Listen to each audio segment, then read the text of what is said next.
Joining me now is the Democratic Congressman of California, Robert Garcia. Congressman Garcia serves as a ranking member of the Oversight and Government Reform Committee and has been spearheading this effort to get these emails out.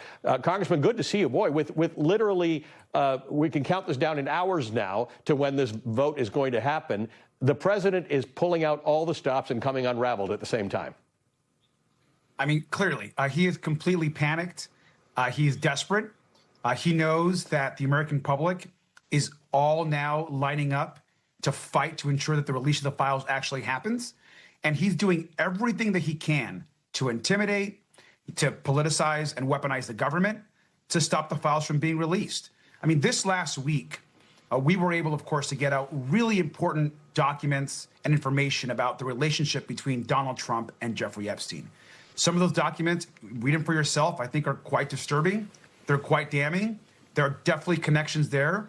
And I think the one thing that has become crystal clear this week is that this is a White House cover-up and that Donald Trump is absolutely hiding something. And this is the interesting part, right? We don't know from the documents that were released what legal culpability in this matter Donald Trump had. It wasn't clear enough to make that determination. But what's the cover-up for? What is this now? This was a MAGA-fueled thing to say that this was a Democratic problem and let's get these files out. Donald Trump said he would. His FBI deputy director and his FBI director were all on the same team on this one. They were all going to get these files out, and now suddenly there's nothing to see here.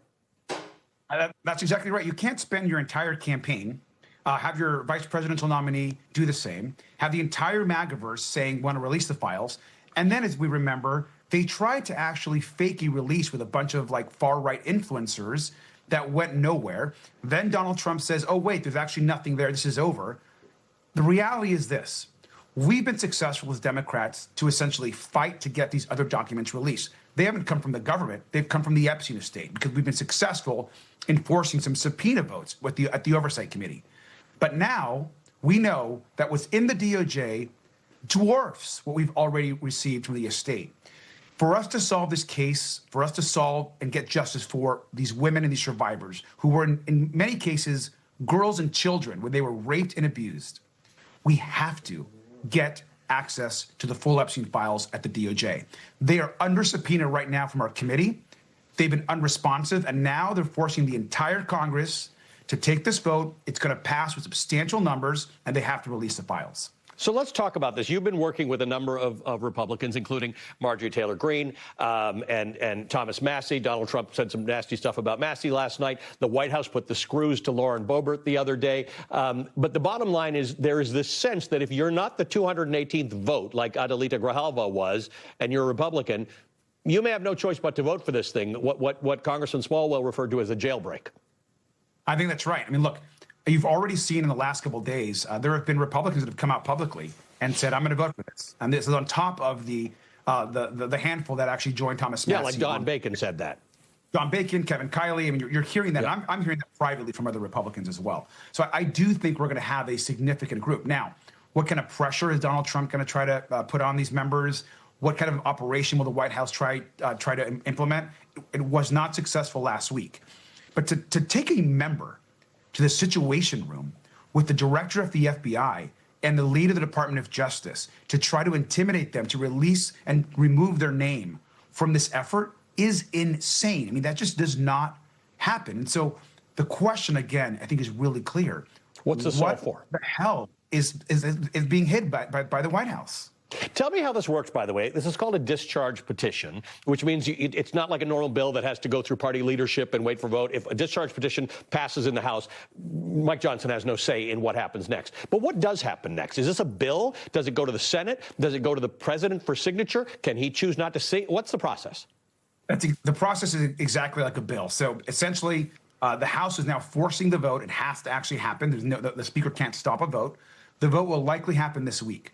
We expect a good number of Republicans to vote yes. That bill will then move on to the Senate, and the Senate will then take up this bill. It's important for us to get as many Republicans as possible so that the Senate understands that it's bipartisan and that the country wants this vote. And then the pressure will then move on to the U.S. Senate. They're going to have to vote this thing, get it through, and then it goes to the president. And the question becomes, is the president once again becomes the one man in the country that can sign that bill or choose to release the files immediately and bring justice for these survivors.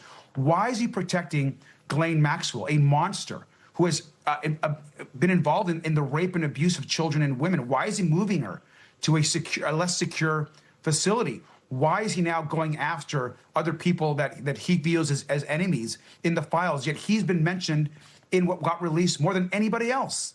More than anybody else. Interesting. His name shows up more than anybody else, any other single person's name in these emails and texts. 20,000 documents, absolutely. Now, some Republicans or the White House said you guys cherry-picked and you found a whole bunch of emails that were all concentrated on Donald Trump. But it was 1,600 or 1,700 mentions?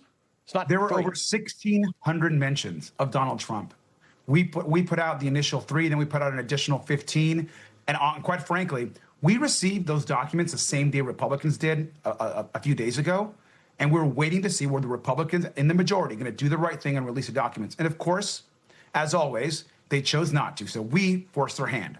We put out some documents, we put out more documents, and that essentially pushed the Republicans to then put out the rest of those documents. And we're going to continue to do what we can to fight and scrap and get the release of as many Epstein documents, interview as many survivors as possible, bring in as many former officials like Alex Acosta and others as possible. I think Donald Trump needs to understand that he can intimidate us. He can try to use the powers of the government to weaponize against us, but we are not going to budge. We're going to ensure that there is justice for all of these survivors of Jeffrey Epstein. Congressman, good to see you. Thank you for joining us this morning. We appreciate it. Democratic Congressman of California.